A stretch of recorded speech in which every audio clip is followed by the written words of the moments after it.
प्रकृति को दोषी ठहराना नहीं और वास्तविकता में कितनी भिन्नता इसकी एक पानी एक उदाहरण है। अन्न जीवन की सबसे आवश्यक वस्तु है। शरीर रूपी भट्टी के लिए वो ईंधन का काम करता है।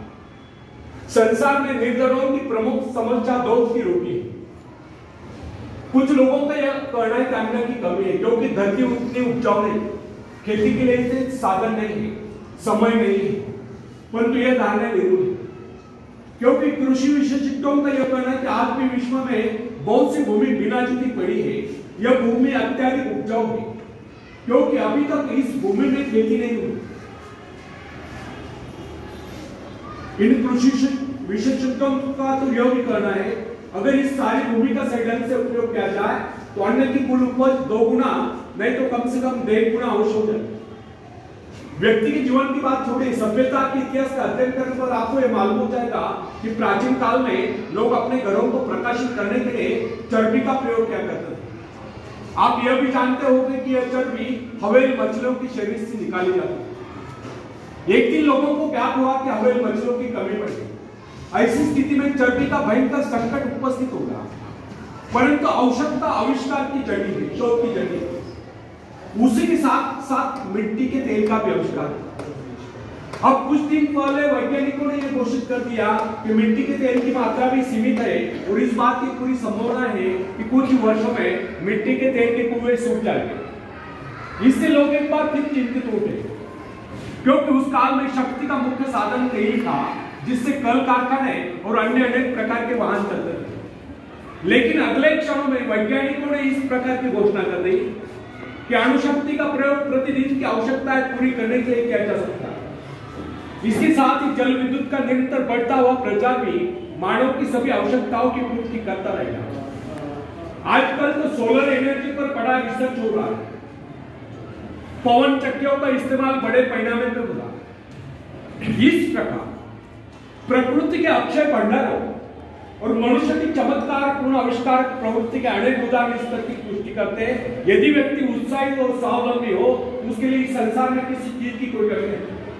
खोजने पर वह सब कुछ प्राप्त कर लेता है। इसलिए कहा गया जिन्हें खोजा तिन्हें पाया। फ्रेंड्स, मनुष्य को भ्रम होता है कि उसने बहुत कुछ कर लिया, बहुत कुछ पा लिया है और अब प्रकृति के स्रोत खाली हो गए। किंतु यह उसकी भूल है, वह भ्रम में जी रहा है। वास्तविकता तो यह है कि मनुष्य ने अभी तक विश्व के एक अंश पर ही विजय प्राप्त की। पता नहीं अभी तक पृथ्वी के गर्भ में कितने खजाने अछूते दबे पड़े।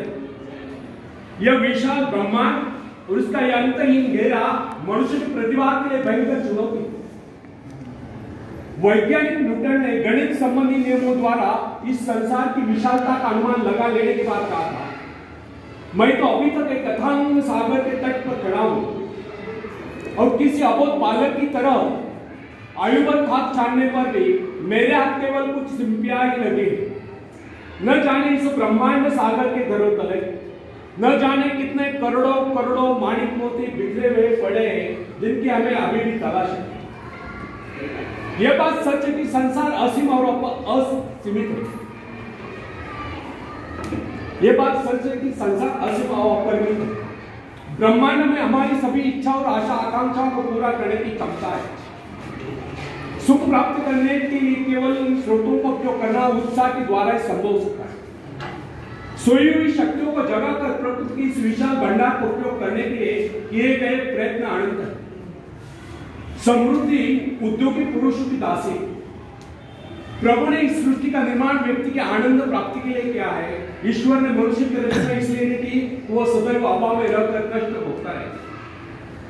क्या आप बता सकते कोई रचनाकार अपने किसी भी कृति के लिए इस प्रकार के भविष्य की रचना कर सकता है? कदापि नहीं। सच तो यह है कि हमारा जन्म सुख शांति पूर्वक जीने के लिए हुआ है। यह सृष्टि हमारे ही उपयोग के लिए बनाई है। जीवन का अर्थ यंत्रणा नहीं, आनंद तथा उसका उपभोग है। अर्थात आनंद का अर्थ रुचांक क्रीड़ा या अय्याश नहीं।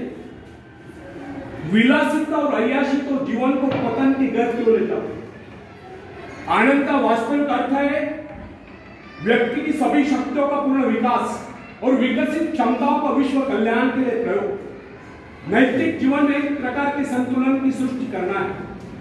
आनंद का अर्थ है सुख समृद्धि, शांति और सद्भाव का आगमन तथा दुख, दरिद्रता, ईर्ष्या, द्वेष आदि बुराइयों का नाश। आनंद जीवन का स्वर्गीय फल है।